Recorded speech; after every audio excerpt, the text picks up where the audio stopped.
Ke belakang ini, saya ada staf baru. Nama dia Besok. Besok, mari sini jap. Ya, Bos Molly, ada apa ya? Pergi kutip sewa dua-dua tenant ni.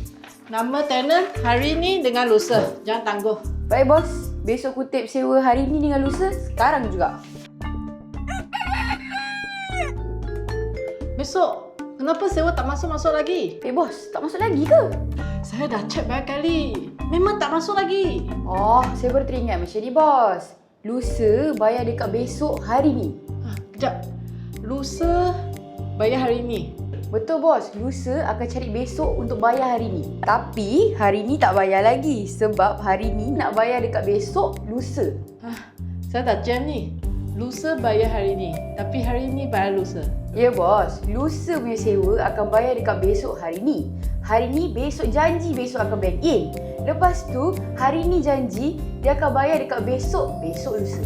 Kalau hari ni bayar lusa, siapa yang bayar esok? Esok tak ada siapa bayar, Bos. Kecuali Bos nak paksa hari ni bayar dekat besok.